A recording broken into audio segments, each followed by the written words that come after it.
Township to the east, Hillsgrove Township to the south, and Lycoming County to the west.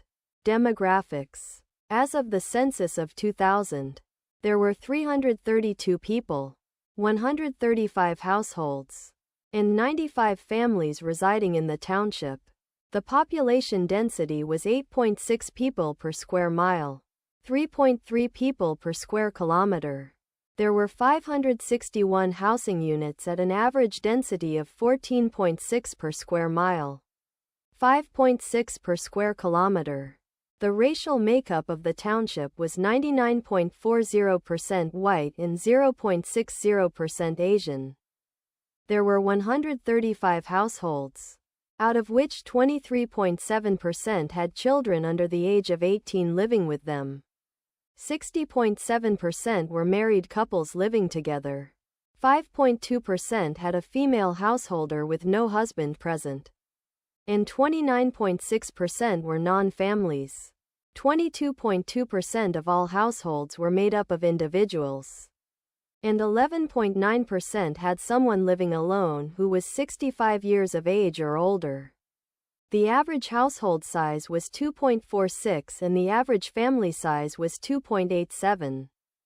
In the township, the population was spread out, with 18.4% under the age of 18, 8.7% from 18 to 24, 25.9% from 25 to 44, 29.5% from 45 to 64, and 17.5% who were 65 years of age or older. The median age was 43 years. For every 100 females, there were 98.8 males. For every 100 females age 18 and over, there were 100.7 males. The median income for a household in the township was $26,875, and the median income for a family was $38,125. Males had a median income of $29,583 versus $18,750 for females. The per capita income for the township was $13,971. About 10.0% of families and 16.8% of the population were below the poverty line, including 20.0% of those under age 18 and 15.7% of those age 65 or over. References.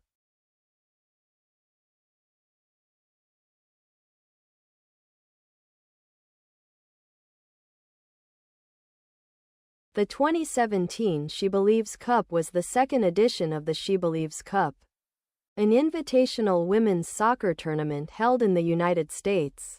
It took place between March 1 and 7, 2017. The 4 teams were ranked number 1, 2, 3, and 5 in the FIFA Women's World Rankings, thus making the tournament the most important friendly cup of the year. The Algarve Cup ran in parallel as well as the Cyprus Cup. France won the tournament for the first time, winning 2 and drawing 1 of their games in the process. Teams. Squads. Format. The 4 invited teams played a round-robin tournament. Points awarded.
for mayor, campaign site. Deneen Soros, Vote Smart profile.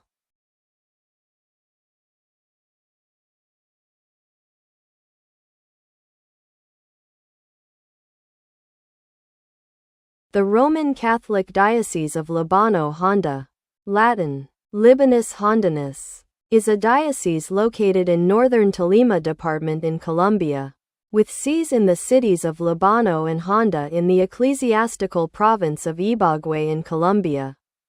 History. The Diocese of Libano-Honda was erected from territory within the northern end of the Archdiocese of Ibagué on the 8th of July 1989.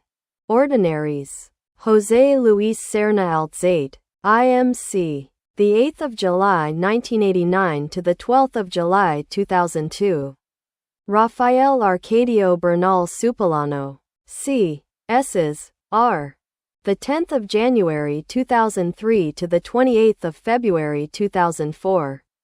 José Miguel Gómez Rodríguez. The 22nd of November 2004 to the 23rd of February 2015. Appointed Bishop of Facatativa, José Luis Henao Cadavid. The 17th of October 2015. See also Roman Catholicism in Colombia. References.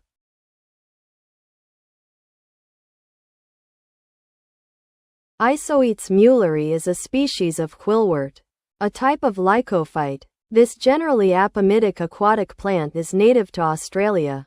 Distribution and habitat. It is widespread across all the states and territories of Australia, growing in a wide range of habitats, from subalpine tarns, lakes and slow-moving streams where it is submerged throughout the year, to ephemeral swamps, and in hot and cold to climates. References. External links. Isoetes muelleri occurrence data from GBIF.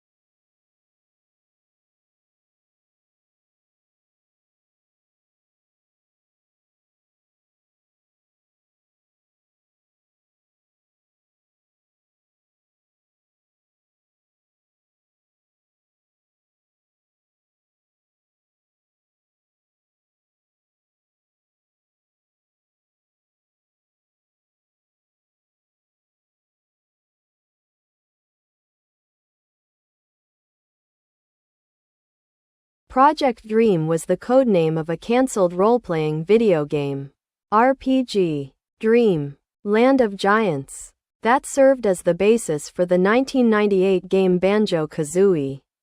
Developed by Rare, it was aimed for release on the Super Nintendo Entertainment System, SNES, and later the Nintendo 64, N64.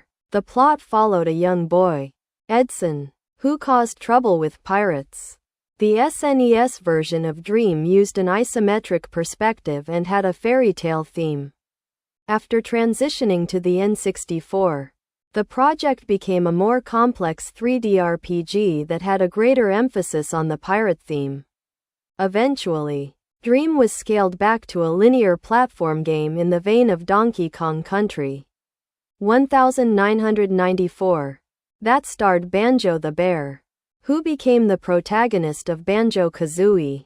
The game was developed by Rare's Donkey Kong Country 2, Diddy's Kong Quest 1995 team over 16 months. It was inspired by Japanese RPGs and LucasArts adventure games, and the name Dream emphasized its fantastical themes.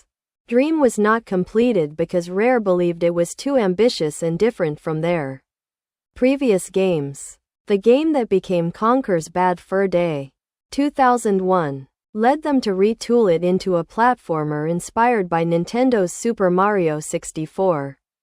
The Dream concepts were reintegrated into Banjo-Kazooie, which was released to critical and commercial success.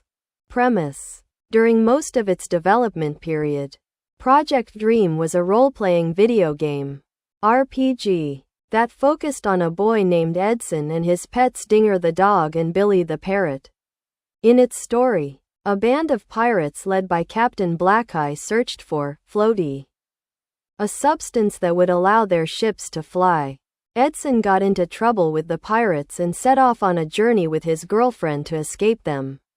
The Super Nintendo Entertainment System (SNES) version of the game employed an isometric perspective and had a fairy tale theme.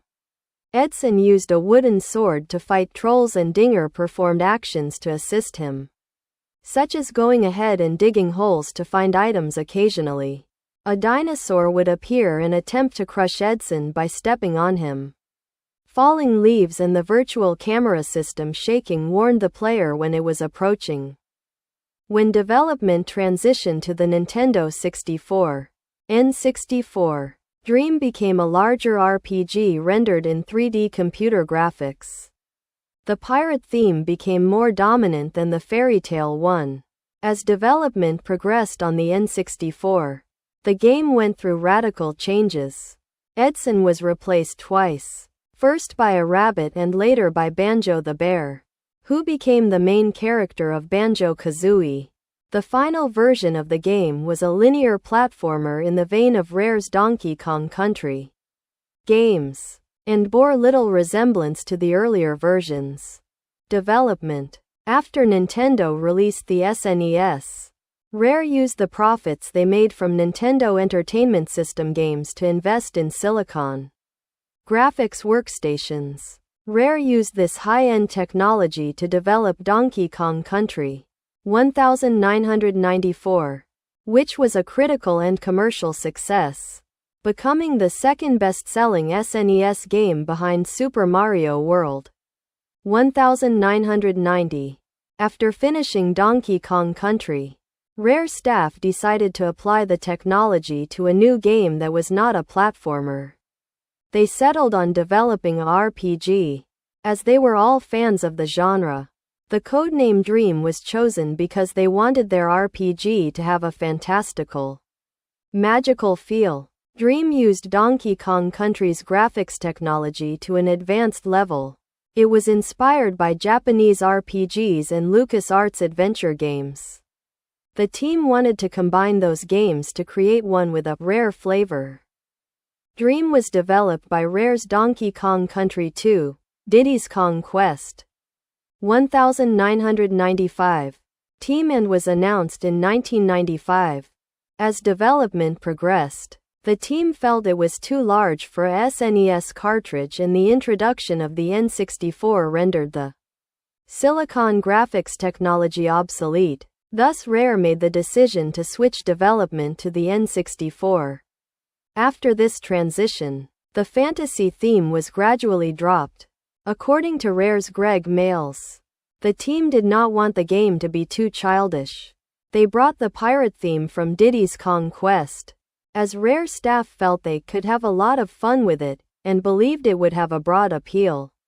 Due to Mayles' love of the golden age of piracy, while some aspects were kept in the transition to the N64, Dream became a much larger RPG. As the game changed, Rare began to feel Edson was losing his relevance and began looking for an alternate protagonist. He was replaced with the rabbit and eventually Banjo. The decision to use Banjo, who was already in the game as a minor side character, was made by Rare co-founder Tim Stamper. Banjo was designed to have human qualities and was given a backpack to put items in. Some time passed, and the team began to believe the game was too ambitious and different from their previous games. They also could not find how it would be enjoyable to play.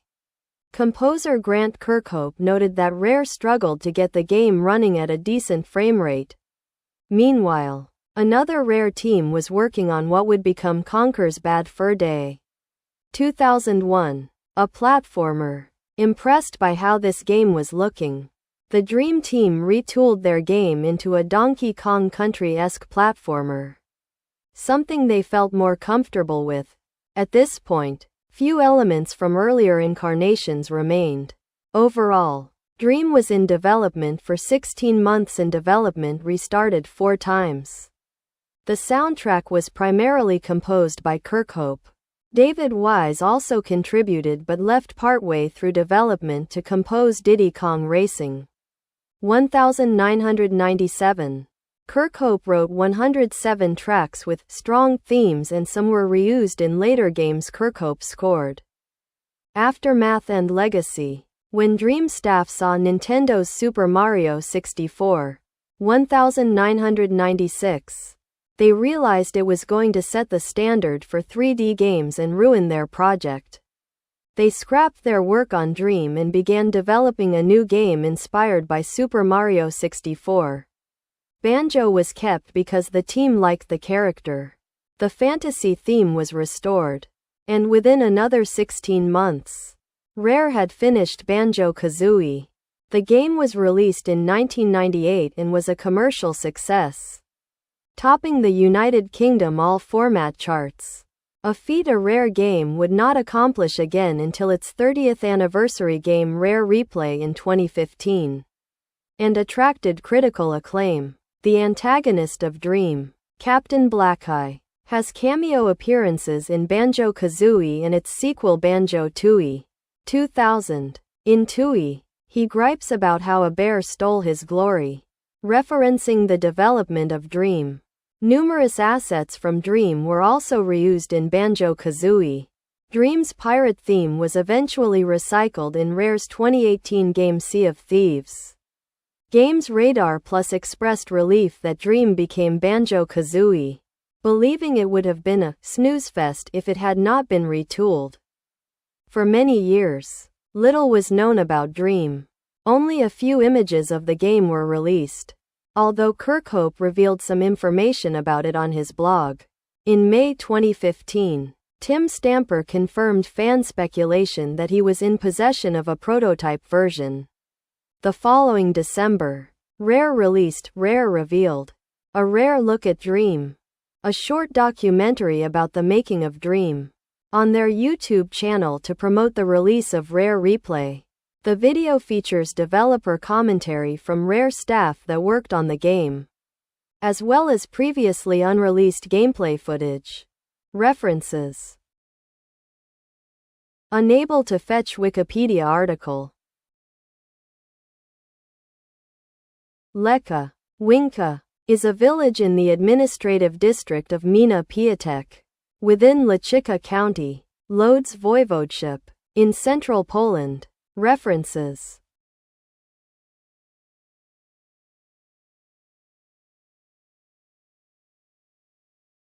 Hahomi Gashi, Hohoemi Gaeshi, Smiling Back, is the 18th single by Japanese music trio Candies. Written by Yoko Aki and Yusuke Hoguchi. The single was released on February 25, 1978. The song contains certain lyrics of their previous singles, Haru Ichiban, Der, Toi, and Wana. The song hit number 1 on Oricon's singles chart and sold over 829,000 copies, becoming their only number 1 single and highest-selling single. Track listing. All lyrics are written by Yoko Aki. All music is composed and arranged by Yusuke Hoguchi.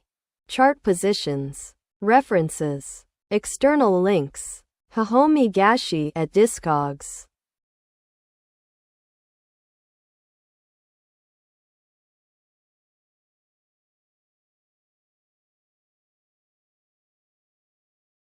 Like stone lions at the gateway into night.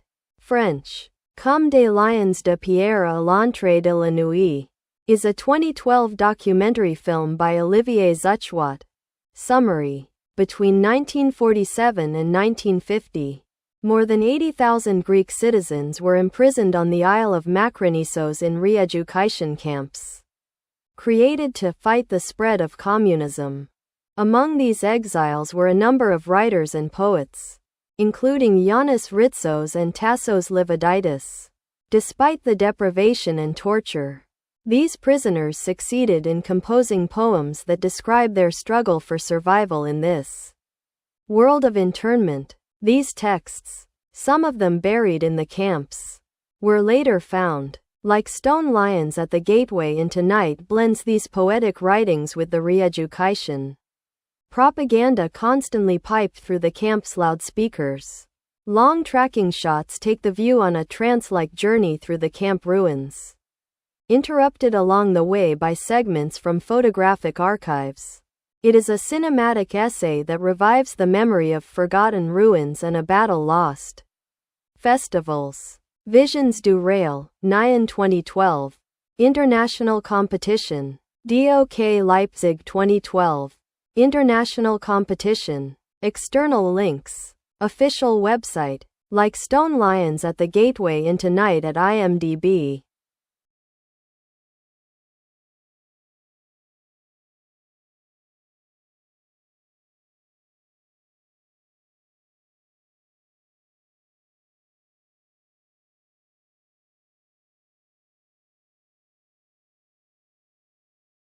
The Reformist Party. Serbian. Reformistika Stranka. Romanized. Reformistika Stranka. RS. Also known as the Reformists. Reformisti, was a minor Niš-based regionalist political party in Serbia. It was founded and led by Aleksandar Višnjić, political activist, former member of Otpor and Democratic Party, DS, and professor at Faculty of Medicine of the University of Niš. History. The Reformists took part in the 2007 parliamentary election as an independent list and won no seats, finishing the last with only 0.05% of vote or 1,881 votes. It is one of 4 parties that won less than 10,000 votes even though they had to submit exactly the same number of signatures in order to be able to run in the elections. It also had a candidate for the 2008 presidential election. Its vice president Jugoslav Dobrikanin. The Reformist Party ran again in 2008 and 2012 Serbian parliamentary elections, but was below the threshold both times. Post-2014 developments. In January 2014, former high-rank member and MP of the ruling Serbian Progressive Party, Vladimir Cvijan, joined the Reformist Party, becoming its president, announcing its renaming and rebranding as the new anti-corruption and pro-democracy Republican Party, while the founder and former president Višnjić agreed to be vice president of the reformed political party. The Republican Party would later become a registered minority party led by controversial businessman Nikola Sandilovic. Following Cvijan's disappearance from public life, the Reformist Party continued to exist until 2018, when it was merged with an association to create the Conservative Reformist Party, KRST. Dejan Đorđević was elected as the new leader. However, after a financial controversy, he was deposed a year later and the party was again renamed to the Reformist Party. In 2021, the Reformist Party presented pulmonologist and conspiracy theorist Branimir Nestorović and former MP Miladin Savarlik as their candidates for the 2022 Serbian general elections. However, the Reformist Party did not manage to collect enough signatures and it ultimately did not participate in the elections. Following the 2022 elections, Milos Parandilović, a former Movement for the Restoration of the Kingdom of Serbia member, formed the New Face of Serbia Association. The Reformist Party was then re-registered as the New Face of Serbia. Thus Parandilović skipped collecting 10,000 signatures that are needed for the registration of a political party. References.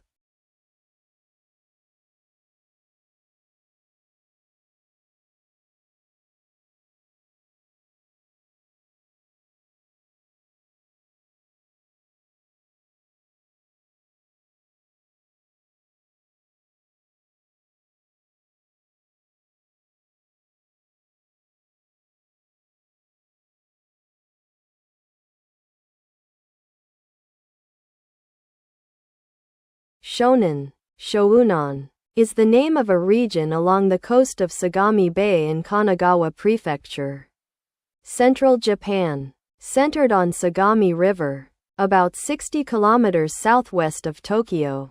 The Shonan region stretches from Ninomiya in the west to Fujisawa in the east, including Oiso, Hiratsuka, and Chigasaki. Because of the bay, the region benefits from a mild climate and long beaches covered with dark volcanic sand. Overview. The name Shonan of this Japanese region already existed in the 17th century, relative to Shigetatsuin. According to Oiso Town, during the 1880s, when the custom of swimming in the ocean was introduced into Japan, the Shonan region became a resort area for the politicians and rich people from Tokyo.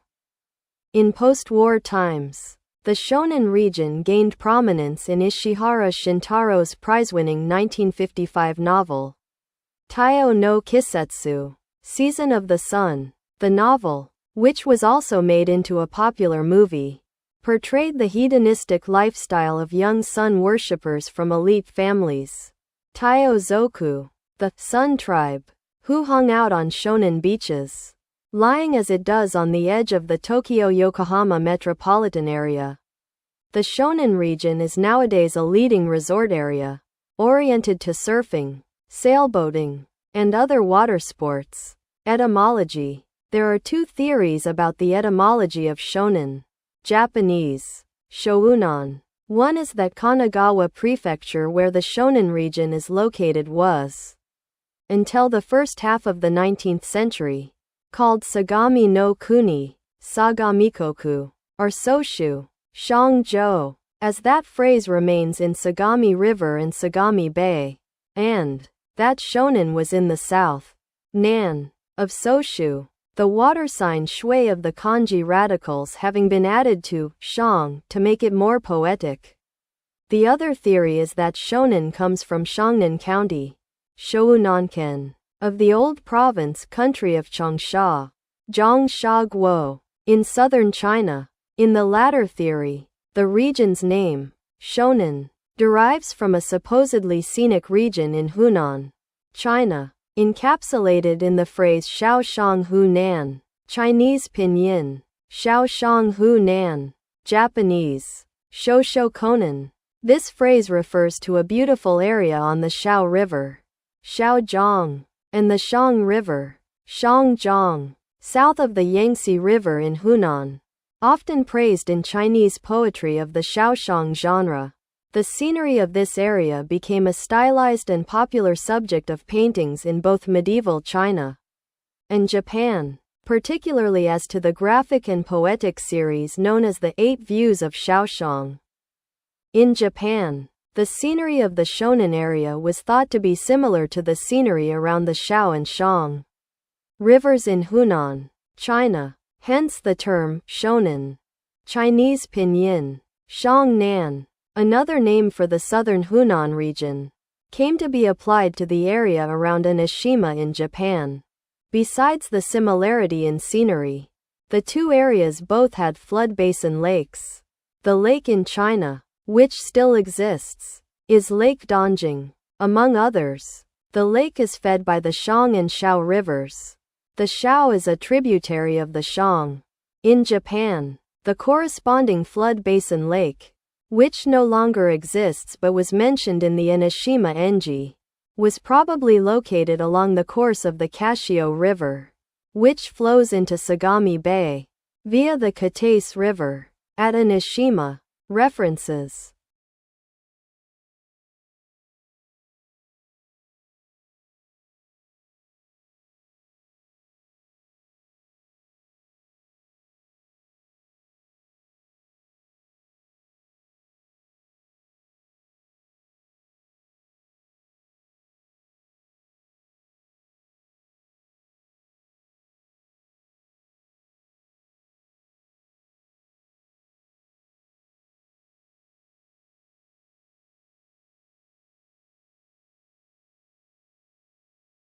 Crystallization is a concept, developed in 1822 by the French writer Stendhal, which describes the process or mental metamorphosis, in which the characteristics of a new love are transformed into perceptual diamonds of shimmering beauty. According to a quotation by Stendhal, what I call crystallization is the operation of the mind that draws from all that presents itself the discovery that the loved object has some new perfections. Origin of term. In the summer of 1818, Stendhal took a trip to the salt mines of Hallien near Salzburg with his friend and associate Madame Gherardi. Here they discovered the phenomenon of salt crystallization and used it as a metaphor for human relationships. In the salt mines, nearing the end of the winter season, the miners will throw a leafless wintry bough into one of the abandoned workings. 2 or 3 months later, through the effects of the waters saturated with salt which soak the bough and then let it dry as they recede, the miners find it covered with a shining deposit of crystals. The tiniest twigs no bigger than a tomtit's claw are encrusted with an infinity of little crystals. Scintillating and dazzling, the original little bough is no longer recognizable. It has become a child's plaything, very pretty to see. When the sun is shining and the air is perfectly dry, the miners of Hallien seize the opportunity of offering these diamond-studded boughs to travelers preparing to go down to the mine. Story behind term. Along one particular trip into the 500 ft deep Salzburg mines, Stendhal and Madame Gherardi were introduced to an intelligent Bavarian officer who thereafter joined their company. Soon enough, the officer began to become quite taken by Madame Gherardi. The officer, according to Stendhal, could be seen to be visually falling in love with her.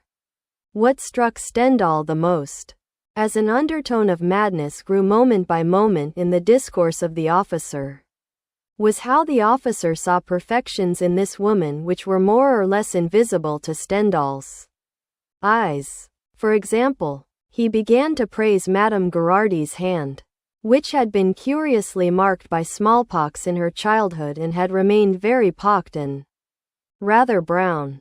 Stendhal reasoned, how shall I explain what I see? He wondered, where shall I find a comparison to illustrate my thought? Just at that moment Madame Gherardi was toying with a pretty branch covered with salt crystals, which the miners had given her. The sun was shining and the salt prisms glittered like the finest diamonds in a brightly lit ballroom. From this observation Stendhal formulated his concept of mental crystallization, and thus set forth to explain it to Madame Gherardi, who was curiously unaware of the officer's enhanced infatuation for her. He told her, "The effect produced on this young man by the nobility of your Italian features and those eyes of which he has never seen the like is precisely similar to the effect of crystallization upon that little branch of hornbeam you hold in your hand and which you think so pretty. Stripped of its leaves by the winter, it was certainly anything but dazzling until the crystallization of the salt covered its black twigs with such a multitude of shining diamonds that only here and there can one still see the twigs as they really are. That is, this branch is a faithful representation of La Gita, Madame Gherardi, as viewed by the imagination of this young officer. Thus, according to Stendhal, the moment one begins to take interest in a person, one no longer sees him or her as they really are, but as it suits one to see them. According to this metaphor, one sees flattering illusions created by a nascent interest, illusions analogous to pretty diamonds hiding a leafless branch of hornbeam, perceived only by the eyes of the one falling in love. Process of crystallization. Stendhal describes or compares the birth of love in a new relationship as being a process similar or analogous to a trip to Rome. In the analogy, the city of Bologna represents indifference and Rome represents perfect love. When we are in Bologna, we are entirely indifferent. We are not concerned to admire in any particular way the person with whom we shall perhaps one day be madly in love with. Even less is our imagination inclined to overrate their worth. In a word, In Bologna, crystallization has not yet begun. When the journey begins, love departs. One leaves Bologna, climbs the Apennines, and takes the road to Rome. The departure, according to Stendhal, has nothing to do with one's will. It is an instinctive moment. This transformative process actuates in terms of 4 steps along a journey. Admiration, one marvels at the qualities of the loved one.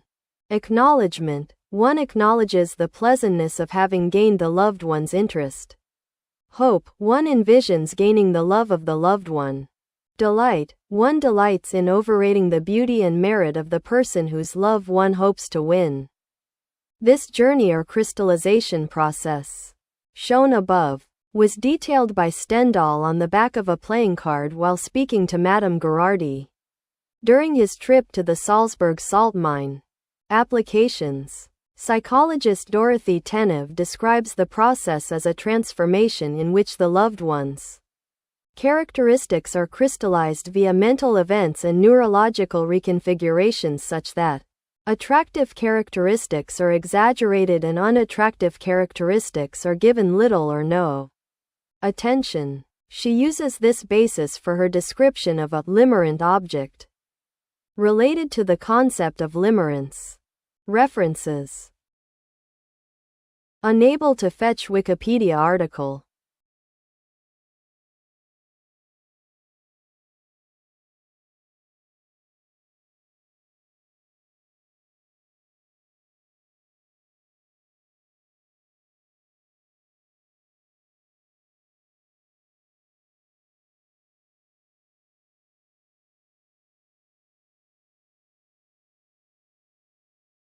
Marie Ness, born circa 1971, is an American poet, author, and critic. She has multiple publications in various science fiction and fantasy magazines and anthologies. Her work has been published in Apex Magazine, Clarkesworld, Daily Science Fiction, Fantasy Magazine, Fireside Magazine, Lightspeed, Nightmare Magazine, Strange Horizons, Tor.com, and Uncanny Magazine. In Locus, Paula Gurin said of The Girl in the House that Ness subverts and glorifies the clichés and tropes of every Gothic novel ever written in less than 1,800 words. Career. Ness has been a panelist and guest at a number of science fiction conventions, most notably Worldcon 2019 in Dublin. One reviewer of the Worldcon panel where she participated, The Golden Age of Animated SF, commented that the members of the panel meandered and didn't really answer the question it posed, digressing into questions such as, what is genre? And, what is animation? Before getting to some light discussion of the eponymous topic in the last 15 minutes. She has also appeared at Oasis 2019 in Orlando, Florida, and was scheduled to appear at CON Zealand 2020 in Wellington, New Zealand. Ness is also noted for her critical reassessment of classic literary works.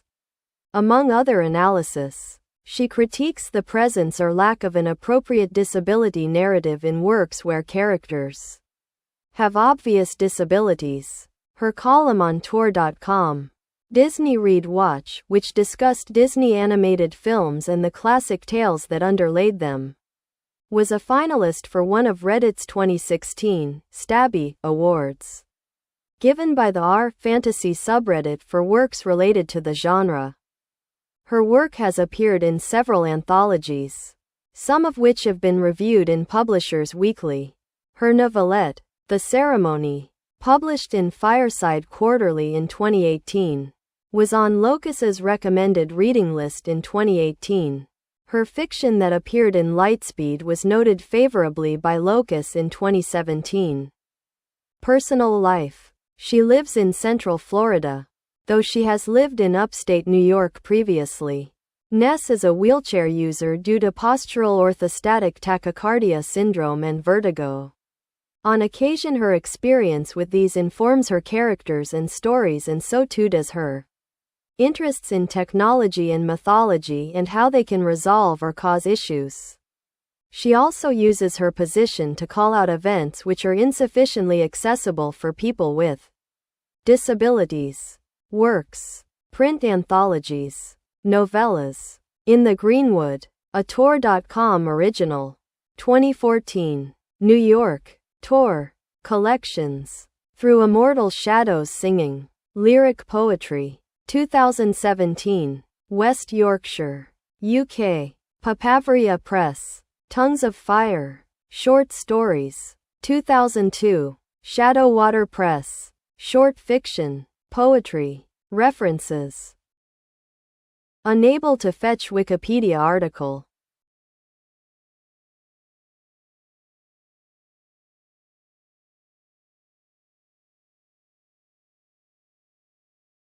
The Mirza Ahmed Mosque, Azerbaijani. Mirza Hmd Mesjidi, is a former mosque, located in the Icharishehir of Baku, the capital of Azerbaijan, completed in 1345, and built by Haji Mirza Ahmed.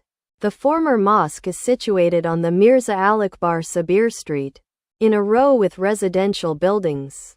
Architecture. On plan. The former mosque has a quadrangular shape. It consists of a square vestibule, a service room and a prayer hall with niches.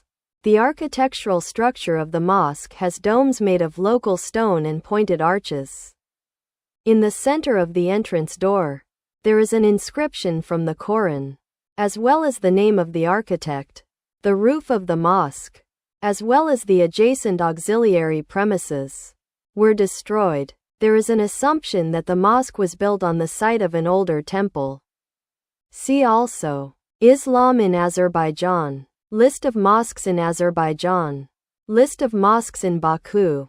References. External links. Media related to Mirza Ahmed Mosque at Wikimedia Commons.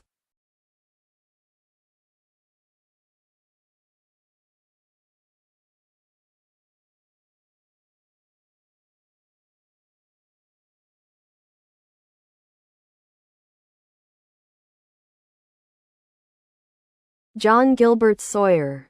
June 5, 1825 September 5, 1898. Was a U.S. representative from New York.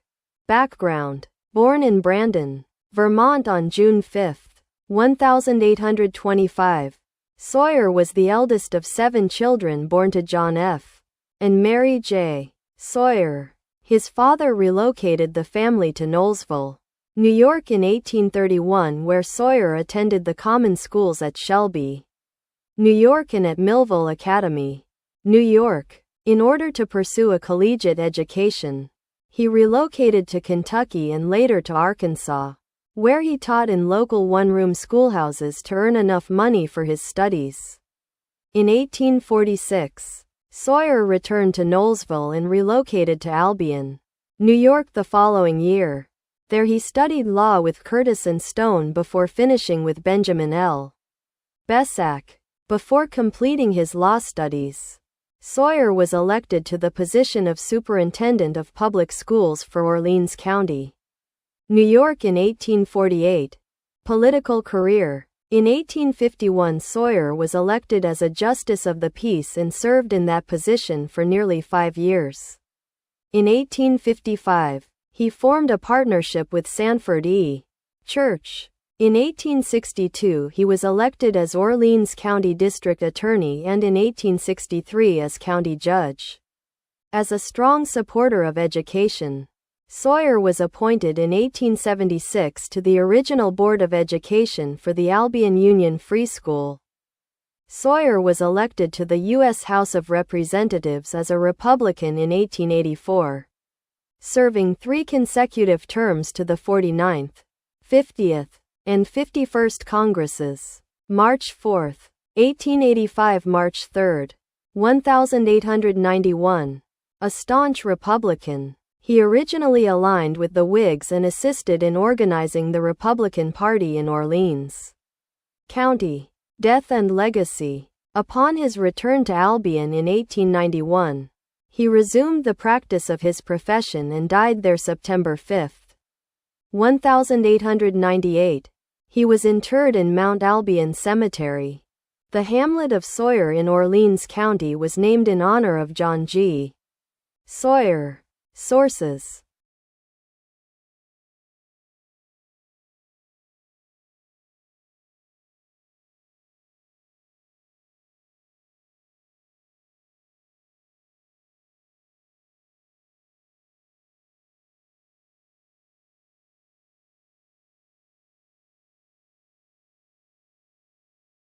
Adrienne Dorr, born Elizabeth Himmelsbach, May 22, 1907 – November 26, 1992, was an American actress, model, and beauty pageant winner. She was first runner-up in the Miss America 1925 pageant, competing as Miss Los Angeles. Dorr went on to have a modest career in motion pictures before retiring in 1934. Early life: Adrienne Dorr was born Elizabeth Himmelsbach in Coeur d'Alene, Idaho, to Louis Joseph Himmelsbach and Edith Estelle Kell. The family moved to Yakima and then Seattle, Washington, where she attended school at a convent. She performed in her first musical there at age 3. Her education at Forest Ridge Convent was in general studies, but she focused on dancing and the theater. Career: Dorr moved to New York City and pursued a career in acting under the name Adrienne Doré. She was a singer in the musical revue Elliot, Comstock, and Jest, performing at the Coconut Grove, a nightclub located on the roof of the Century Theater. She competed in the Miss Los Angeles Beauty Contest in 1925, winning, and went on to the Miss America pageant, placing second in the competition.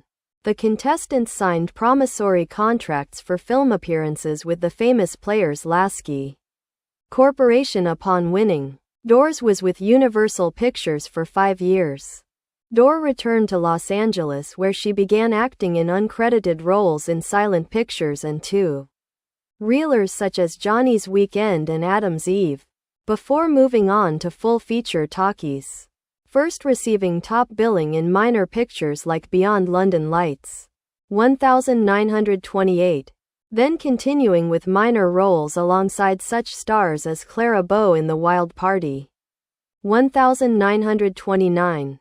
In 1931, she obtained a contract with Warner Brothers and had supporting roles in Union Depot, 1932, and The Rich Are Always With Us, 1932.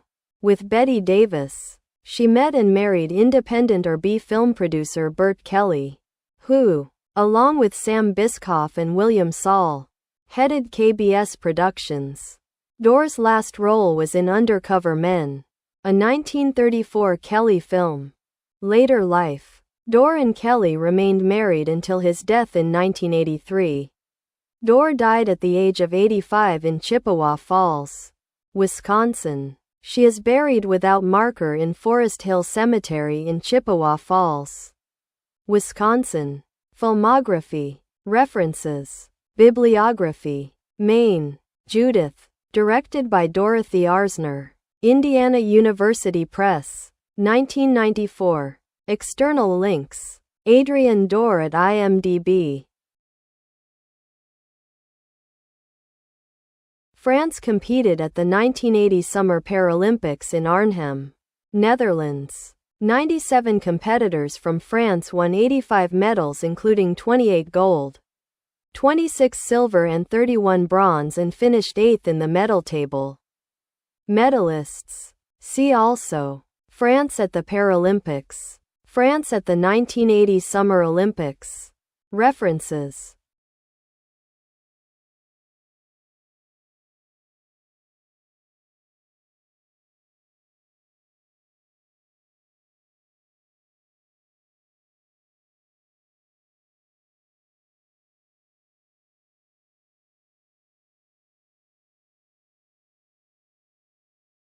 Scilla bifolia. The alpine squill or two-leaf squill is a herbaceous perennial plant growing from an underground bulb, belonging to the genus Scilla of the family Asparagaceae. The Latin specific epithet bifolia means twin-leaved. Description: Scilla bifolia grows from a bulb 1 to 2 centimeters, 0.4 to 0.8 in, across. There are 2 or rarely 3 lance-shaped, curved, fleshy and shiny leaves, and the bases of the leaves clasp up to about the half of the stem.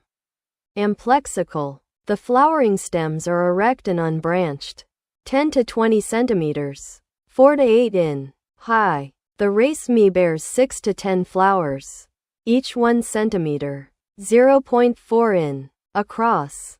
The flowers of Scilla bifolia are upward facing. Unlike the nodding flowers of Scilla siberica, Siberian squill, they bloom from early to late spring. The 6 tepals are deep violet blue, more rarely white, pink, or purple. The fruit is a capsule 6 to 8 millimeters, 0.2 to 0.3 in, across. S. bifolia has gained the Royal Horticultural Society's Award of Garden Merit. Taxonomy. Subspecies: Scilla bifolia subsp. Bifolia. Scilla bifolia subsp. Bueckensis. Speta. Su. Scilla bifolia subsp. Rara Travnasek. Scilla bifolia subsp. Spetana. Caristae. Travnasek. Cultivars. The cultivated variety, Rosea, has pale pink or white flowers. Synonyms. Synonyms of Scilla bifolia include: distribution. Scilla bifolia is native to Europe and western Russia south through Turkey to Syria. The plant is found in shady places, woods of beech or deciduous trees, and mountain grasslands. It grows at an altitude of 100 to 2,000 meters, 330 to 6,560 feet, above sea level. Gallery. See also: List of Scilla species. References: T. G. Touton, V. H. Haywood et al. Flora Europaea. Cambridge University Press. 1976. External links. Data related to Scilla bifolia at Wikispecies. RHS Plant Selector. IPNI listing. Q plant list. Unable to fetch Wikipedia article. Eric Batista de Goes, born the 23rd of July 1984, simply known as Eric, is a Brazilian retired footballer who played as a right back. His son Rodrigo is also a footballer and plays for Spanish La Liga club Real Madrid and Brazil national team. Career statistics. As of the 31st of January 2017. References. External links. Eric at Soccerway.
A parish is a territorial entity in many Christian denominations, constituting a division within a diocese. A parish is under the pastoral care and clerical jurisdiction of a priest, often termed a parish priest, who might be assisted by one or more curates, and who operates from a parish church. Historically, a parish often covered the same geographical area as a manor. Its association with the parish church remains paramount. By extension, the term parish refers not only to the territorial entity but to the people of its community or congregation as well as to church property within it. In England, this church property was technically in ownership of the parish priest ex officio, vested in him on his institution to that parish. Etymology and use. First attested in English in the late 13th century. The word parish comes from the Old French paroisse, in turn from Latin parochia, the romanization of the ancient Greek paroikia, romanized paroikia, sojourning in a foreign land, itself from paroikos, dwelling beside, stranger, sojourner, which is a compound of para, beside, by, near, and oikos, house. As an ancient concept, the term parish occurs in the long-established Christian denominations: Catholic, Anglican Communion, the Eastern Orthodox Church, and Lutheran churches, and in some Methodist, Congregationalist and Presbyterian administrations. The 8th Archbishop of Canterbury, Theodore of Tarsus, c. 602–690, appended the parish structure to the Anglo-Saxon township unit, where it existed, and where minsters catered to the surrounding district. Territorial structure. Broadly speaking, the parish is the standard unit in episcopal polity of church administration. Although parts of a parish may be subdivided as a chapelry, with a chapel of ease or filial church serving as the local place of worship in cases of difficulty to access the main parish church. In the wider picture of ecclesiastical polity, a parish comprises a division of a diocese or see. Parishes within a diocese may be grouped into a deanery or vicariate forain, or simply vicariate, overseen by a dean or vicar forain, or in some cases by an archpriest. Some churches of the Anglican Communion have deaneries as units of an archdeaconry. Outstations. An outstation is a newly created congregation, a term usually used where the church is evangelical, or a mission, and particularly in African countries, but also historically in Australia. They exist mostly within the Catholic and Anglican parishes. The Anglican Diocese of Cameroon describes their outstations as the result of outreach work, initiated, sponsored, and supervised by the mother parishes. Once there is a big enough group of worshippers in the same place, the outstation is named by the bishop of the diocese. They are run by catechists, evangelists, or lay readers, and supervised by the creator parish or archdeaconry. Outstations are not self-supporting, and in poor areas often consist of a very simple structure. The parish priest visits as often as possible. If and when the community has grown enough, the outstation may become a parish and have a parish priest assigned to it. Catholic Church. In the Catholic Church, each parish normally has its own parish priest, in some countries called pastor or provost, who has responsibility and canonical authority over the parish. What in most English-speaking countries is termed the parish priest is referred to as the pastor in the United States, where the term parish priest is used of any priest assigned to a parish even in a subordinate capacity. These are called assistant priests, parochial vicars, curates, or, in the United States, associate pastors and assistant pastors. Each diocese, administrative region, is divided into parishes, each with their own central church called the parish church, where religious services take place. Some larger parishes or parishes that have been combined under one parish priest may have two or more such churches. or the parish may be responsible for chapels, or chapels of ease, located at some distance from the mother church for the convenience of distant parishioners. In addition to a parish church, each parish may maintain auxiliary organizations and their facilities such as a rectory, parish hall, parochial school, or convent, frequently located on the same campus or adjacent to the church. Normally, a parish comprises all Catholics living within its geographically defined area, but non-territorial parishes can also be established within a defined area on a personal basis for Catholics belonging to a particular rite, language, nationality, or community. An example is that of personal parishes established in accordance with the 7th of July 2007 Motu Proprio Summorum Pontificum for those attached to the pre-Vatican II liturgy. Lutheran churches. In the Lutheran churches, parishes, Swedish, socken or församling, are territorial, meaning that they include the people living within its boundaries. At the end of the 19th century, the Church of Sweden possessed 2,000 parishes. Anglican churches. Church of England. The Church of England's geographical structure uses the local parish church as its basic unit. The parish system survived the Reformation, with the Anglican Church's secession from Rome remaining largely untouched. Thus, it shares its roots with the Catholic Church's system described above. Parishes may extend into different counties or hundreds, and historically many parishes comprised extra outlying portions in addition to its principal district, usually being described as detached and intermixed with the lands of other parishes. Church of England parishes nowadays all lie within one of 42 dioceses divided between the provinces of Canterbury, 30, and York, 12. Each parish normally has its own parish priest, either a vicar or a rector. Owing to the vagaries of the feudal tithe system, rectories usually having had greater income, and perhaps supported by one or more curates or deacons.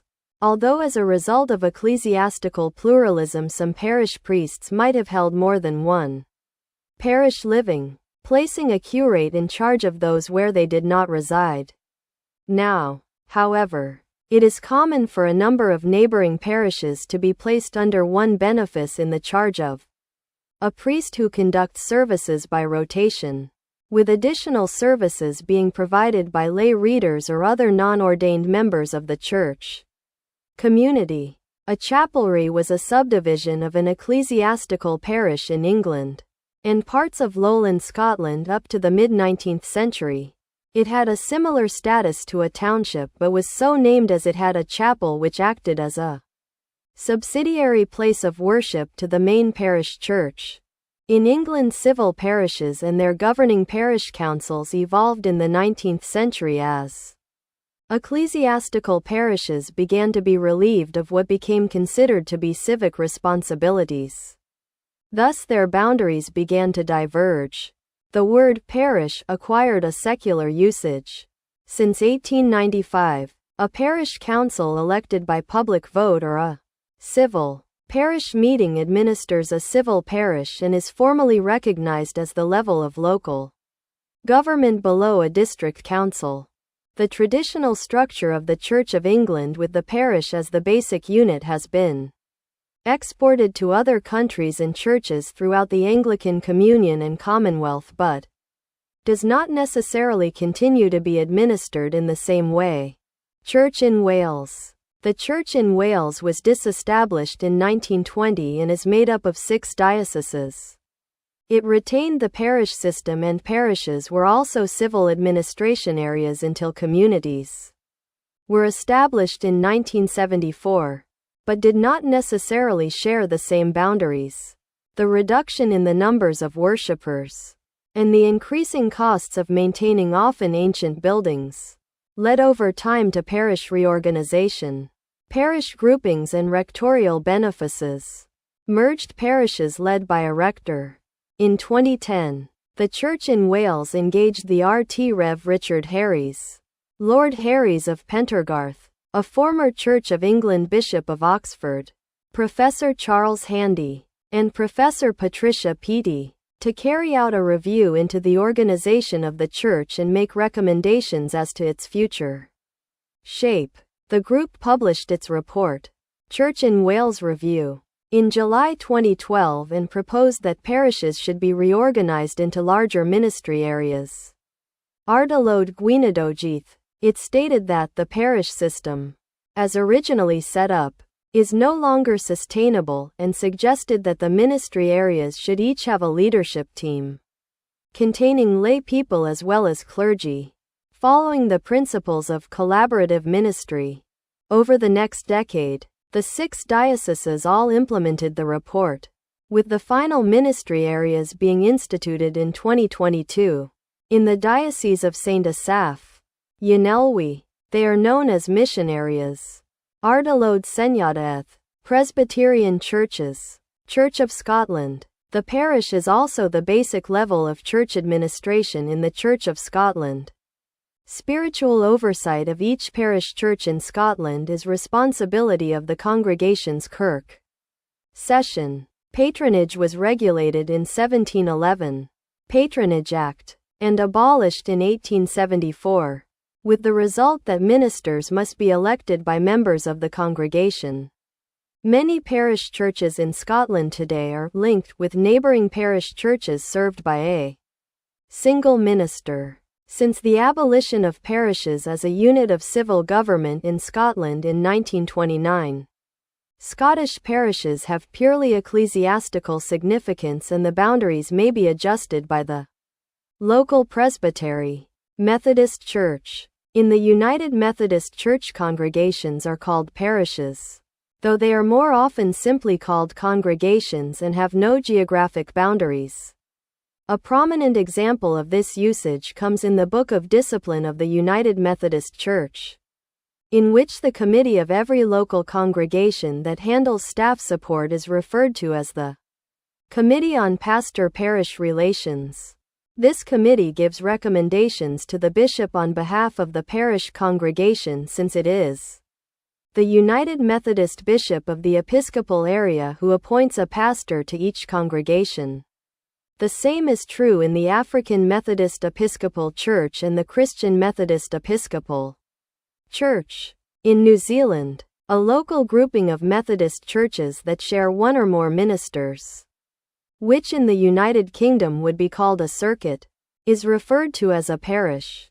See also parish church, parish pump, parish registers, birth certificate, marriage certificate, death certificate, collegiate church, priory church, cathedral, parochial school. References, citations, sources. Further reading. Hart, A. Tyndall, 1959.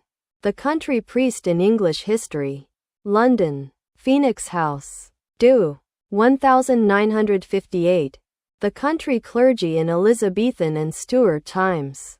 1558 to 1660. London, Phoenix House. Do.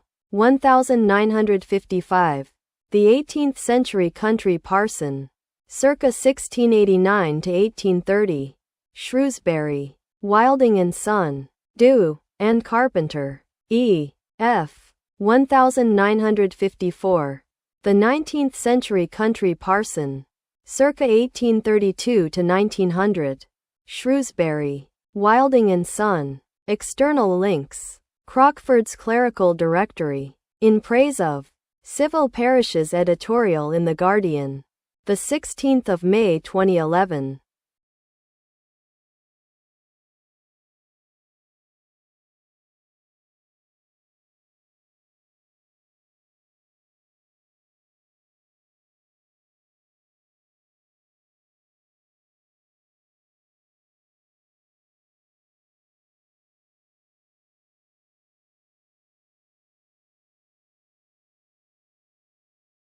General elections must be held in Malaysia by the 17th of February 2028. Redistribution and boundary changes for the constituencies are expected to take place by 2026. with the last taking place before the 2018 general election. Prime Minister Anwar Ibrahim, leader of Pakatan Harapan, currently leads a coalition government consisting of PH, BN, GPS, GRS, Warisan and other minor parties, Perikatan Nasional, PN, and the Malaysian United Democratic Alliance, MUDA, sit as the opposition.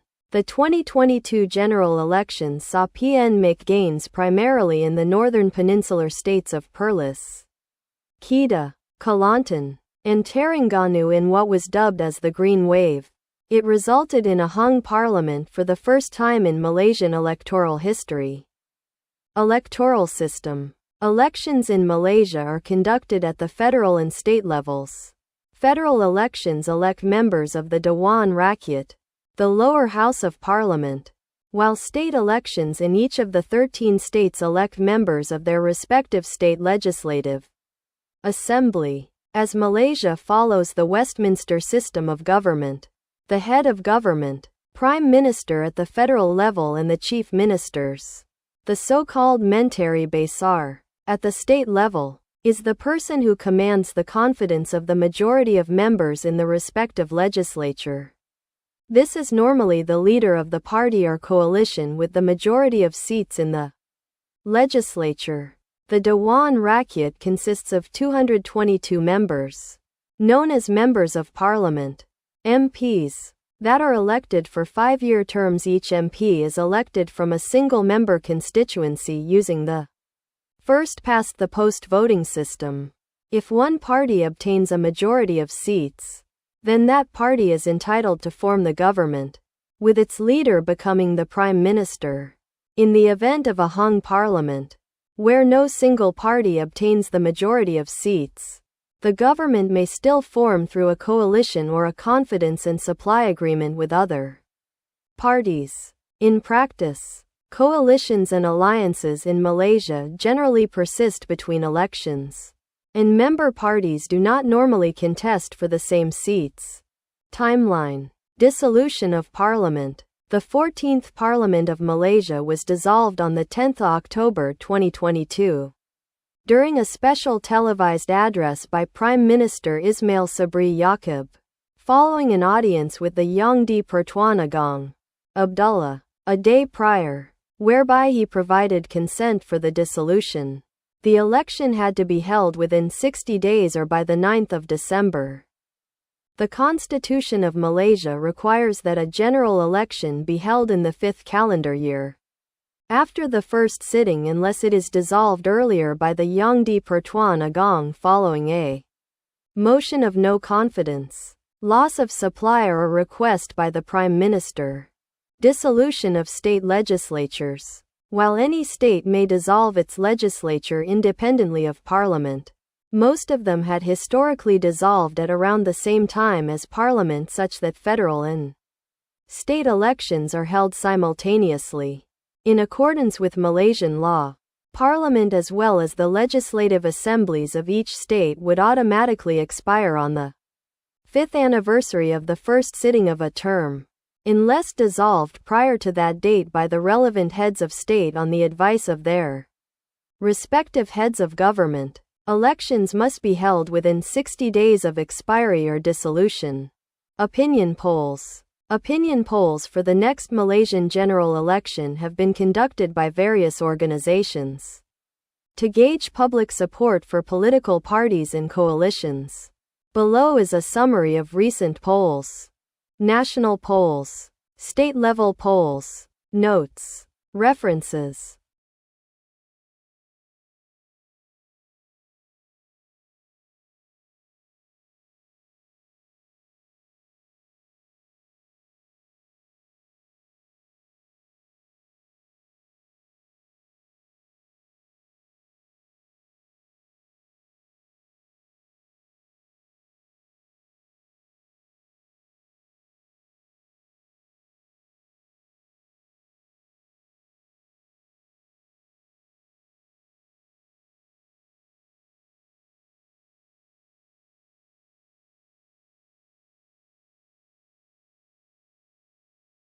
An Yeon Sok, Korean, An Yeonseog, born April 11, 1984, better known by the stage name Yoo Yeon Sok, is a South Korean actor. After making his acting debut in 2003 with a small role in Oldboy, he resumed his acting career in 2008. His notable works include the films Re-Encounter, 2011, Architecture 101, 2012, A Werewolf Boy, 2012, Whistleblower, 2014, and Love, Lies, 2016, as well as the television series Reply 1994, 2013, Dr. Romantic, 2016, Mr. Sunshine, 2018, Hospital Playlist, 2020-2021, and When the Phone Rings, 2024. Early life. Yoo was born as An Yeon Sok on April 11, 1984, in Seoul, South Korea as a son of professor of engineering. In his junior year in high school, Yoo decided to take up acting and followed his brother, who was studying another year to enter university, to Seoul, and they lived together near the district of Samsung-dong. While taking acting classes, Yoo met a friend who would later work on the costume staff of film director Park Chan-wook. Remembering that he resembled actor Yoo Gtae, he gave him a call about auditioning for a role. Without having to pass out his resume, he made his acting debut as Yoo Gtae's younger counterpart in the acclaimed 2003 film Oldboy. After appearing in Oldboy, Yoo spent a solid amount of time in preparation before becoming a fully fledged actor, including entering the Department of Film Arts at Sejong University and serving in the military. Upon graduation from Sejong University with a degree in film arts, he resumed his acting career in 2008, appearing in the plays In the Burning Darkness and Understudy. He also began using his agency's recommended stage name, Yoo Yeon Sok. Career, 2008 to 2012, career beginnings. After an extended hiatus from acting, Yoo made his return in the medical drama General Hospital 2. Yoo took on supporting roles on television, such as the haughty student body president in the horror series Soul, and more appealing characters in medical drama Midnight Hospital and Tasty Life. But Yoo received his best reviews yet for playing a sensitive ex-boyfriend searching for his child in the independent film Re-Encounter. Soon after, Yoo became known to mainstream audiences as the rich and spoiled antagonist in the box office hit melodramas Architecture 101 and A Werewolf Boy. He further raised his profile with comedy film Born to Sing and the fantasy series GU Family Book.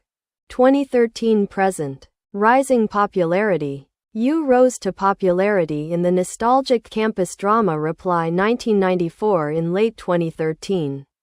Following his breakout year, he was cast in two high-profile films in 2014, Whistleblower about infamous biotech researcher Wong Woo-suk, and Joseon set period drama The Royal Tailor.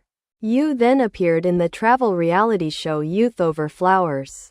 In 2015, Yoo was cast in his first leading role on network television as a chef and restaurateur in the romantic comedy series Warm and Cozy, written by the Hong sisters and set on Jeju Island. He also starred in the thriller Perfect Proposal, a remake of Woman of Straw, and The Beauty Inside, adapted from the social film of the same title. Later in the year, Yoo played the protagonist in Le Passé Morale, The Man Who Walked Through Wall. This was his first stage musical since his professional acting debut. Yoo had previously appeared in theatrical productions while still in university. In 2016, Yoo starred in the period music drama Love, Lies, followed by romantic comedy Mood of the Day. He returned to the small screen with hit medical drama Dr. Romantic alongside Han Suk-kyu and Seo Yeon-jin. In 2018, Yoo starred in romance melodrama Mr. Sunshine penned by Kim Woon-suk. He then appeared in the musical A Gentleman's Guide to Love and Murder. In 2020, Yu starred in the critically acclaimed and hit medical drama Hospital Playlist, playing An Jung-won, an assistant professor of pediatric surgery, and reprised his role in Season 2 in 2021. In 2022, Yu starred in the crime mystery film Vanishing by French film director Denis Dercourt as Detective Park Jin-ho. In December, he starred in the JTBC series The Interest of Love, playing an employee at a bank. In 2023, he also reprised his role as Kang Dong-ju in a cameo role in the third season of Dr. Romantic.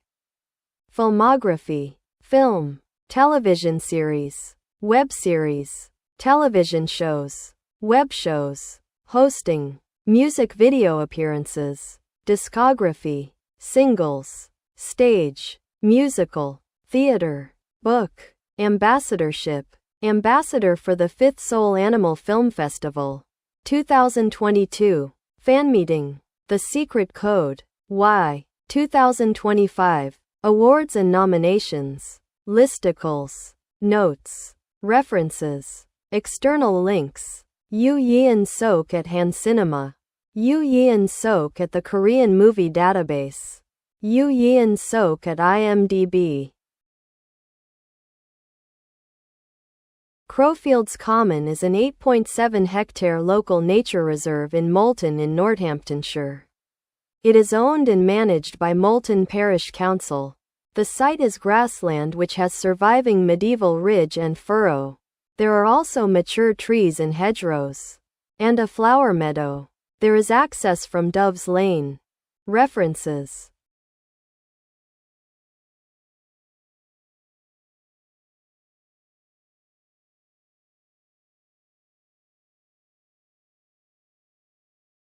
Super Anti-Spyware is a software application which can detect and remove spyware, adware, Trojan horses, rogue security software, computer worms, rootkits, parasites and other potentially harmful software applications. Although it can detect various types of malware, Super Anti-Spyware is not designed to replace antivirus software. Details: Super Anti-Spyware's virus definitions are updated several times a week and generally receive a build update once a month. The company claims that it is specifically designed to be compatible with other security applications, and can, therefore, be used even when other applications are incompatible with other anti-spyware products. The product is available as freeware for personal use with limited functions. Reception: in 2011, Super Anti-Spyware received a dismal rating from PC Magazine, which complained that it had no real-time protection and the lowest detection rate and lowest score. In a malware removal test, both the freeware and commercial version received a 4 out of 5 star average user rating on CNET's Download.com website. Acquisition: on the 16th of July 2011, Super Anti-Spyware was acquired by Support.com. The transaction was structured as an acquisition of assets with a cash purchase price of $8.50 million. All employees, including the founder, Nick Scripettos, joined the acquirer. References: external links, official website. Unable to fetch Wikipedia article.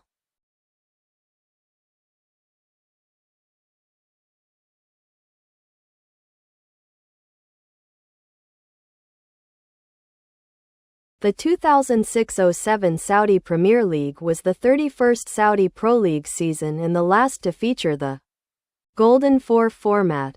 Al-Shabaab were the defending champions, but they were eliminated by Al-Wahda in the first stage of the Golden Four. Al-Ittihad, who finished second with a 5-point difference from first-place Al-Hilal, went on to win the league 2-1 in Riyadh. Hamid Al-Montasheri's header gave Al-Ittihad their 7th league title in the 94th minute of the match. Qualification and prize money. Prize money. First place, 2.5 million Saudi riyals. Second place, 1.5 million Saudi riyals.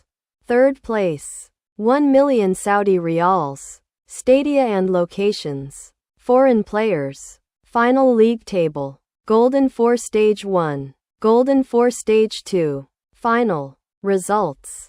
Season progress. Season statistics. Top scorers. References. Goals.com. External links. RSSSF stats.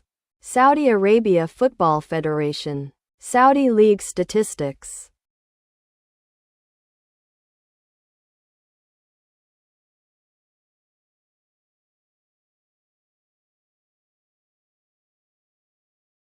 The Arboreto Mediterraneo del Limbara, about 80 hectares, is an arboretum located within the Forsta Demaniali di Monte Limbara Sud. At Via Roma, 62, Sassari, Sardinia, Italy. The Arboretum's mission is to collect and preserve species native to the Mediterranean region. It contains walking paths. See also, List of botanical gardens in Italy. References. Itinerary. La Forest Demaniali del Monte Limbara. BGCI entry. Dr. Nicole Nosk. Die Biodiversität der Flechten auf Granit im Arboretum de Monte Limbara Sud auf Sardinien. Diplomarbeit. Department of Systematic Botany. Albrecht von Haller Institute of Plant Sciences. Georg August University Göttingen. Nosk. N. Zeta. L. Sipman. H. Gradstein. S.R. and Camarda. I. 2000. The biodiversity of lichens on granite in the Arboretum in the south of the Monte Limbara in Sardinia, Italy. Quote, in the 4th IAL Symposium.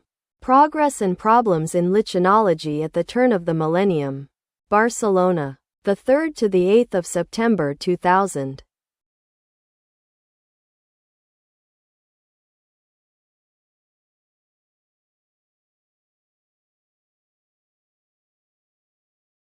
Valery Muminjanov is a Russian major general who served as the deputy commander of the newly reformed Leningrad Military District. On September 2, 2024, it was announced Muminjanov was arrested on corruption charges. Biography. On September 2, 2024, it was announced Muminjanov was arrested for taking a 20 million ruble $223,000 United States dollars bribe.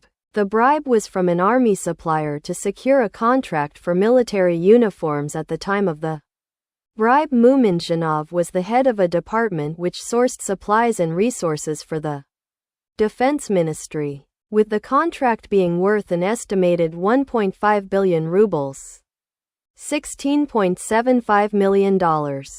The Russian Investigative Committee claimed that they were tipped off to Muminjanov's corruption due to his vast properties in the Moscow and Voronezh regions valued at 120 million rubles, $1.3 million. The committee did not specify when he was arrested, but that they are awaiting a court ruling to decide the terms of his pre-trial custody.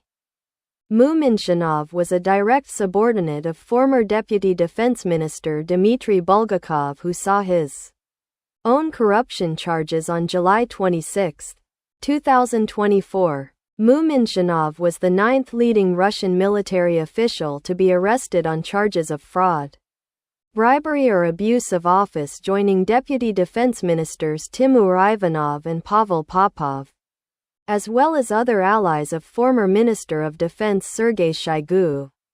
The Institute for the Study of War has assessed that the arrest of Muminjanov was part of an ongoing purge by Andrei Belousov to remove allies of Shoigu from important positions. References.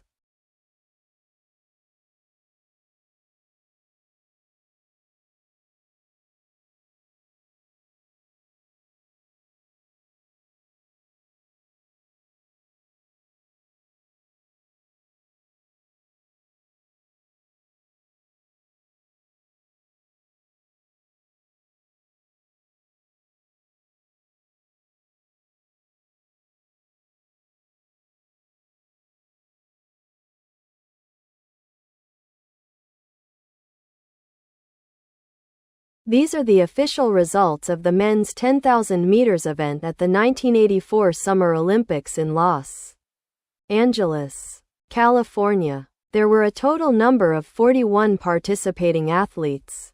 The event took place between 3 and 6 August. The winning margin was 18.68 seconds. Medalists. Abbreviations. Records. These were the standing world and Olympic records. In minutes. Prior to the 1984 Summer Olympics. Final. For the first 5,400 meters. This 10,000-meter final was run at a mostly slow and tactical pace. Tanzania's Zachariah Berry led at 1,000 meters in about 2 minutes 53 seconds and 0 milliseconds.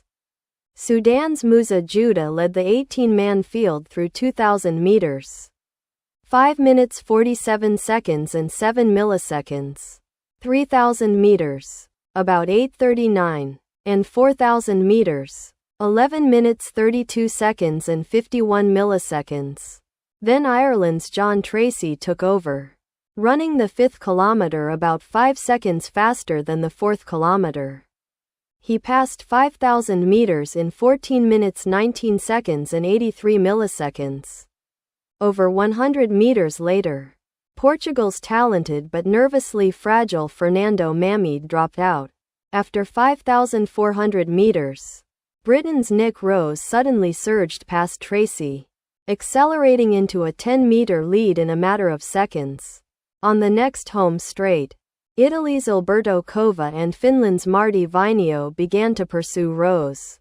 They caught and passed this British veteran runner after 5,700 meters, and quickly left him behind. Vainio led Cova through 6,000 meters. 17 minutes 0 seconds and 25 milliseconds. 7,000 meters. 19 minutes 41 seconds and 1 millisecond. 8,000 meters. 22 minutes 25 seconds and 0 milliseconds. And 9,000 meters. 25 minutes 11 seconds and 0 milliseconds. Although he surged after 9,000 meters, he was unable to drop Cova from contention. At 9,600 meters, Vainio's informal time was 26 minutes 48 seconds and 64 milliseconds. On the final bend, Cova easily sprinted past the tall Finn, who could no longer accelerate his pace. Despite slowing down in the last meters, Cova defeated Vainio by 3.56 seconds, clocking 27 minutes 47 seconds and 54 milliseconds. Britain's Michael McLeod took the original bronze medal with an impressive final kick, crossing the finish line in 28 minutes 6 seconds and 22 milliseconds. Kenya's Mike Musyoki narrowly beat Italy's Salvatore Antibo. West Germany's Christoph Hurl and Kenya's Sosthenes Batak had to settle for the chasing groups. Minor places. Ironically, Batak defeated the next runner, Japan's Yutaka Kanai, by 18 seconds, while only 7.5 seconds separated Kanai from the second-last runner. The United States' Pat Porter, the last runner to complete the race. Japan's Masanori Shintaku finished over 20 seconds behind Porter. YouTube. Tommy Tempo 1. Up to 3 videos on the race. An Italian-language video on the last 500 meters of the race. Grandi Vittori. YouTube. The Big Olympic Book, Suori Olympia Kirja.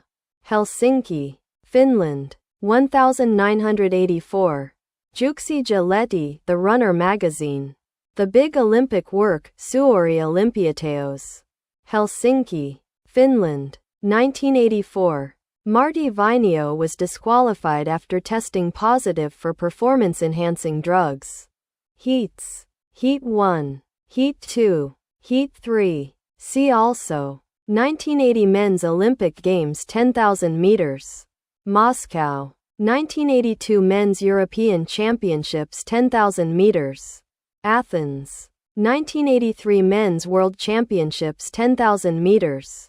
Helsinki. 1984 Men's Friendship Games 10,000 meters. Moscow. 1986 Men's European Championships 10,000 meters. Stuttgart. 1987 Men's World Championships 10,000 meters. Rome. 1988 Men's Olympic Games 10,000 meters. Seoul. References. External links. Results. Results.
The history of the Jews in Turkey.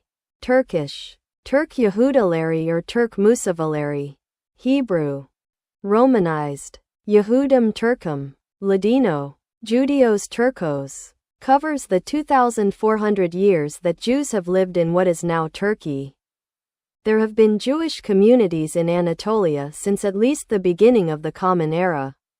Anatolia's Jewish population before Ottoman times primarily consisted of Greek-speaking Romaniote Jews, with a handful of dispersed Karaite communities. In the late 15th and early 16th centuries, many Sephardic Jews from Spain, Portugal and South Italy expelled by the Alhambra decree found refuge across the Ottoman Empire, including in regions now part of Turkey. This influx played a pivotal role in shaping the predominant identity of Ottoman Jews. By the end of the 16th century, the Jewish population in the Ottoman Empire was double, 150,000, that of Jews in Poland and Ukraine combined, 75,000, far surpassing other Jewish communities to be the largest in the world. Turkey's Jewish community was large, diverse and vibrant, forming the core of Ottoman Jewry until World War I. Early signs of change included education reforms and the rise of Zionism. The community declined sharply after World War I, with many emigrating to Israel, France and the Americas. Turkish Jews in Israel became leaders of the Sephardic community, and their Ladino language was a prominent characteristic. Today, the vast majority of Turkish Jews live in Israel, though Turkey itself still has a modest Jewish population, where the vast majority live in Istanbul, and the remainder in Izmir. Jews are one of the 4 ethnic minorities officially recognized in Turkey, together with Armenians, Greeks, and Bulgarians. History. Roman and Byzantine rule. According to the Hebrew Bible, Noah's Ark landed on the top of Mount Ararat, a mountain in eastern Anatolia, in the Armenian highlands, near the present-day borders of Turkey, Armenia, and Iran. In the 1st century AD, Jewish historian Josephus cited records confirming the presence of diaspora Jews in Lydia and Phrygia by the late 3rd century BC. A community established through the relocation of 2,000 families by Seleucid king Antiochus III. Josephus notes Jewish origins for many of the cities in Anatolia, though much of his sourcing for these passages is traditional. Descendants in Sardis and other centers gained civic privileges by the late Republican Rome. The New Testament has many mentions of Jewish populations in Anatolia. Iconium, now Konya, is said to have a synagogue in Acts of the Apostles 14:1. And Ephesus is mentioned as having a synagogue in Acts chapter 19 verse 1 and in Paul's epistle to the Ephesians. The epistle to the Galatians is likewise directed at Galatia, which once held an established Jewish population. Based on physical evidence, there has been a Jewish community in Anatolia since the 4th century BCE. Most notably in the city of Sardis.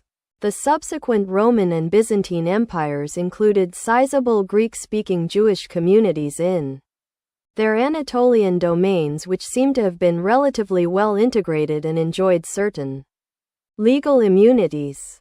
The size of the Jewish community was not greatly affected by the attempts of some Byzantine emperors to forcibly convert the Jews of Anatolia to Christianity.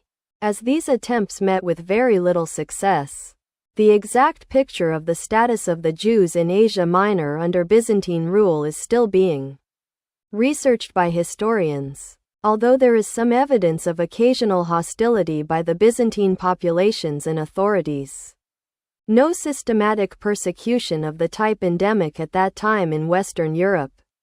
Pogroms, the stake, mass expulsions, etc., is believed to have occurred in Byzantium. Jews arrived in Anatolia between the 6th century BCE and 133 BCE. When the Romans arrived, they were Romaniote Jews and first settled in Phrygia and Lydia. In 2020, A 7th century synagogue was uncovered inside. Ottoman era. The first synagogue linked to Ottoman rule is Tree of Life. Hebrew. In Bursa, which passed to Ottoman authority in 1324. The synagogue is still in use. Although the modern Jewish population of Bursa has shrunk to about 140 people. The status of the Jews in the Ottoman Empire often hinged on the whims of the Sultan. So, for example, while Murad III ordered that the attitude of all non-Muslims should be one of humility and abjection, and that they should not live near mosques or tall buildings or own slaves, others were more tolerant. The first major event in Jewish history under Turkish rule took place after the empire gained control over Constantinople. After Mehmed the Conqueror's conquest of Constantinople, he found the city in a state of disarray. After suffering many sieges, the devastating sack of Constantinople by Crusaders in 1204 and the arrival of the Black Death pandemic in 1347, the city was a shadow of its former glory. Since Mehmed wanted the city as his new capital, he decreed its rebuilding. In order to revivify Constantinople, he ordered that Muslims, Christians and Jews from all over his empire be resettled in the new capital. Within months, most of the empire's Romaniote Jews, from the Balkans and Anatolia, were concentrated in Constantinople, where they made up 10% of the city's population. At the same time, the forced resettlement, though not intended as an anti-Jewish measure, was perceived as an expulsion by the Jews. Despite this interpretation, Romaniotes would be the most influential community in the empire for a few decades, until that position would be lost to a wave of Sephardi immigrants. The number of Romaniotes was soon bolstered by small groups of Ashkenazi Jews that immigrated to the Ottoman Empire between 1421 and 1453. Among these immigrants was Rabbi Yitzhak Sarfati, a German-born Jew of French descent. Sarfati, meaning French, who became chief rabbi of Edirne and wrote a letter inviting European Jewry to settle in the Ottoman Empire, in which he stated, "Turkey is a land wherein nothing is lacking," and asking, "Is it not better for you to live under Muslims than under Christians?" Quote, "The greatest influx of Jews into Anatolia Ayale in the Ottoman Empire occurred during the reign of Mehmed the Conqueror's successor, Bayezid II, 1481–1512. After the expulsion of the Jews from Spain, the Kingdom of Portugal, the Kingdom of Naples and the Kingdom of Sicily, the Sultan issued a formal invitation and refugees started arriving in the empire in great numbers. A key moment occurred in 1492, when more than 40,000 Spanish Jews fled the Spanish Inquisition. At that point in time, Constantinople's population was a mere 70,000 due to the various sieges of the city during the Crusades and the Black Death. So this historical event was also significant for repopulation of the city. These Sephardi Jews settled in Constantinople, as well as Thessaloniki. The Jews satisfied various needs in the Ottoman Empire. The Muslim Turks were largely uninterested in business enterprises and accordingly left commercial occupations to members of minority religions. They also distrusted the Christian subjects whose countries had only recently been conquered by the Ottomans, and therefore it was natural to prefer Jewish subjects to which this consideration did not apply. The Sephardi Jews were allowed to settle in the wealthier cities of the empire, especially in Rumelia, the European provinces. Cities such as Constantinople, Sarajevo, Thessaloniki, Adrianople and Nicopolis, western and northern Anatolia, Bursa, Aydin, Tokat, Tyre, Manisa and Amasya, but also in the Mediterranean coastal regions, Jerusalem, Safed, Damascus, and Egypt. Izmir was not settled by Spanish Jews until later. The Jewish population in Jerusalem increased from 70 families in 1488 to 1500 at the beginning of the 16th century. That of Safed increased from 300 to 2,000 families and almost surpassed Jerusalem in importance. Damascus had a Sephardic congregation of 500 families. Constantinople had a Jewish community of 30,000 individuals with 44 synagogues. Bayezid allowed the Jews to live on the banks of the Golden Horn. Egypt, especially Cairo, received a large number of the exiles, who soon outnumbered Musta'arabi Jews. Gradually, the chief center of the Sephardi Jews became Thessaloniki, where the Spanish Jews soon outnumbered coreligionists of other nationalities and, at one time, the original native inhabitants. Although the status of the Jews in the Ottoman Empire may have often been exaggerated, it is undeniable that they enjoyed tolerance. Under the millet system, they were organized as a community on the basis of religion alongside the other millets, e.g., Eastern Orthodox millet, Armenian Apostolic millet, etc. In the framework of the millet, they had a considerable amount of administrative autonomy and were represented by the Hakam Bashi, the chief rabbi. There were no restrictions in the professions Jews could practice analogous to those common in Western Christian countries. There were restrictions in the areas Jews could live or work, but such restrictions were imposed on Ottoman subjects of other religions as well. Like all non-Muslims, Jews had to pay the harak, head tax, and faced other restrictions in clothing, horse riding, army service, etc., but they could occasionally be waived or circumvented. Jews who reached high positions in the Ottoman court and administration include Mehmed the Conqueror's Minister of Finance, Defterdar, Hakim Yaqub Pasha, his Portuguese physician Moses Hammon, Murad II's physician Ishaq Pasha, and Abraham de Castro, Master of the Mint in Egypt. During the Classical Ottoman period, 1300 to 1600, the Jews, together with most other communities of the empire, enjoyed a certain level of prosperity. Compared with other Ottoman subjects, they were the predominant power in commerce and trade as well in diplomacy and other high offices. In the 16th century especially, the Jews were the most prominent under the millets. The apogee of Jewish influence could arguably be the appointment of Joseph Nasi to Sanjak Bey, governor, a rank usually only bestowed upon Muslims, of Naxos. Also in the first half of the 17th century, the Jews were distinct in winning tax farms. Chaim Gerber describes it, "My impression is that no pressure existed, that it was merely performance that counted. Friction between Jews and Turks was less common than in the Arab territories." Some examples. During the reign of Murad IV, 1623 to 1640, the Jews of Jerusalem were persecuted by an Arab who had purchased the governorship of that city from the governor of the province. Under Mehmed IV, 1649 to 1687, the 1660 destruction of Safed occurred. An additional problem was Jewish ethnic divisions. They had come to the Ottoman Empire from many lands, bringing with them their own customs and opinions, to which they clung tenaciously, and had founded separate congregations. Another tremendous upheaval was caused when Sabbatai Zevi claimed to be the Messiah. He was eventually caught by the Ottoman authorities, and when given the choice between death and conversion, he opted for the latter. His remaining disciples converted to Islam too. Their descendants are today known as Donma. The history of the Jews in Turkey in the 18th and 19th century is principally a chronicle of decline in influence and power.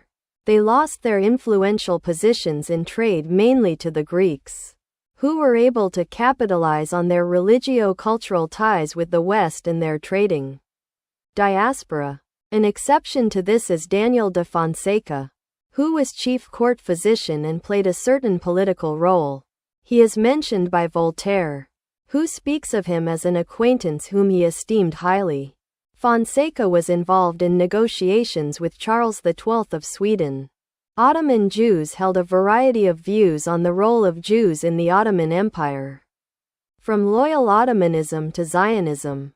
Emanuel Carasso, for example, was a founding member of the Young Turks, and believed that the Jews of the empire should be Turks first, and Jews second. As mentioned before, the overwhelming majority of the Ottoman Jews lived in Rumelia. As the empire declined, however, the Jews of these regions found themselves under Christian rule.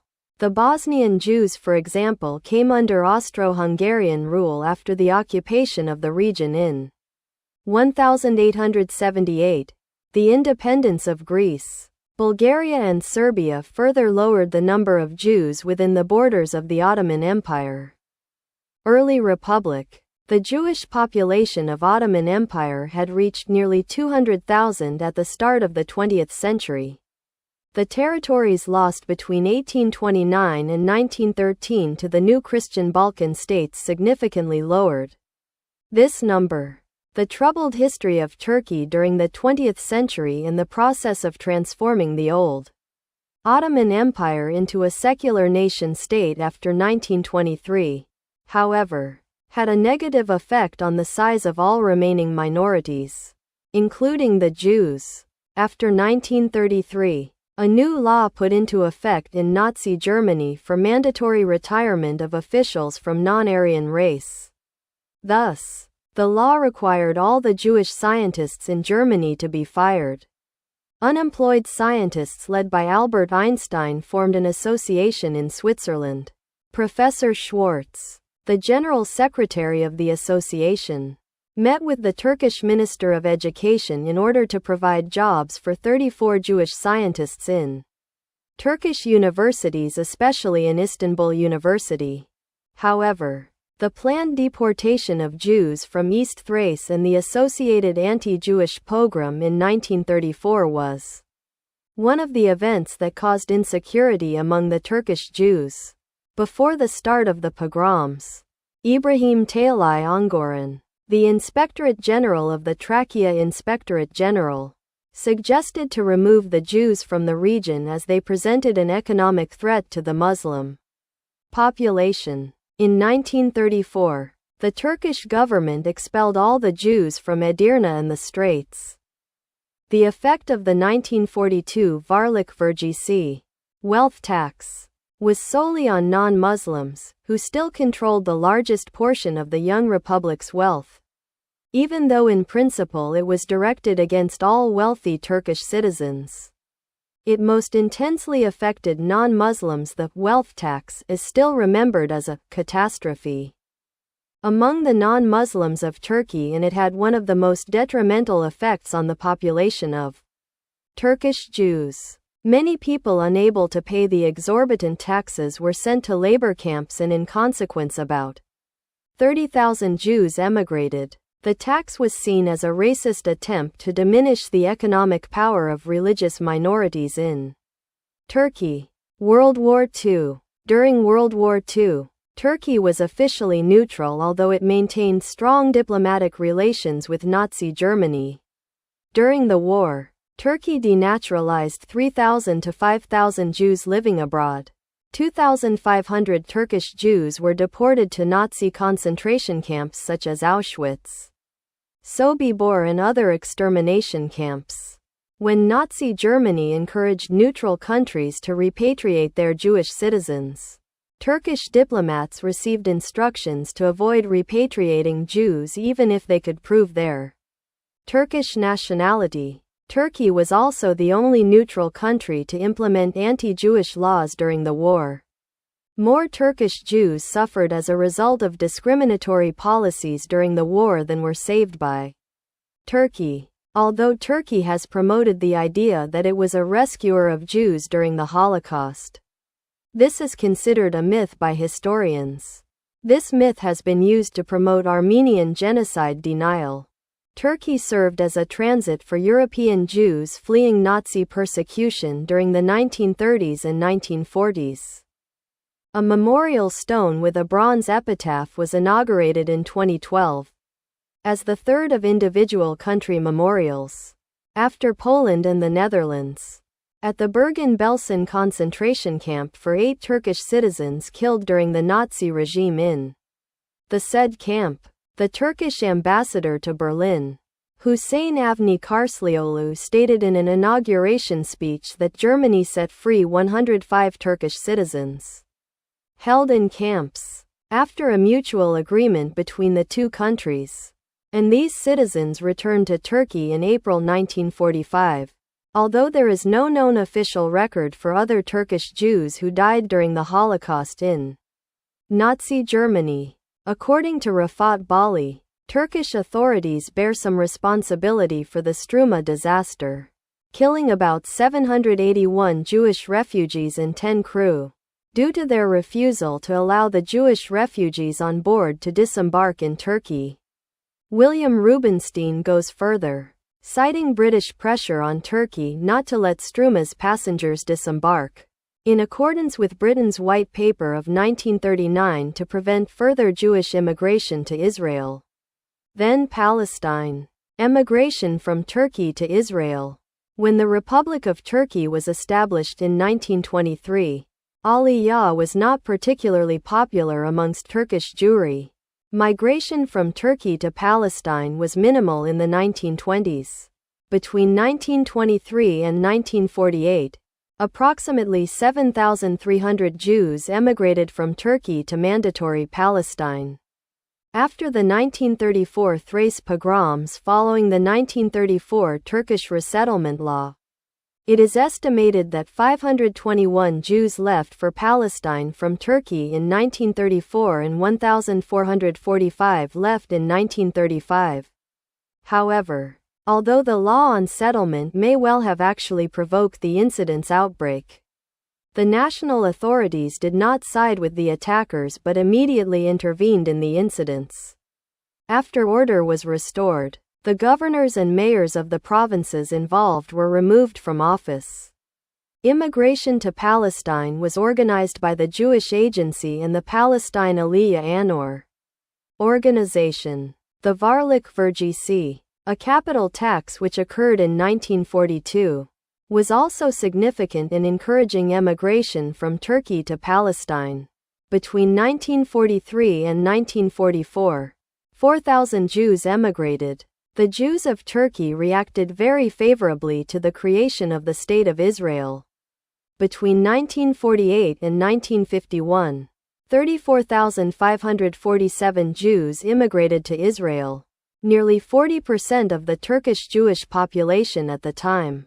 Immigration was stunted for several months in November 1948, when Turkey suspended migration permits as a result of pressure from Arab countries. In 1949, Turkey officially recognized Israel, becoming the first Muslim-majority country to do so. Migration permits were reinstated and emigration continued, with 26,000 emigrating within the same year. The migration was entirely voluntary, and was primarily driven by economic factors given the majority of emigrants were from the lower classes. In fact, the migration of Jews to Israel is the second largest mass emigration wave out of Turkey, the first being the population exchange between Greece and Turkey. After 1951, emigration of Jews from Turkey to Israel slowed perceptibly. In the mid-1950s, 10% of those who had moved to Israel returned to Turkey. A new synagogue, the Neve Shalom, was constructed in Istanbul in 1951.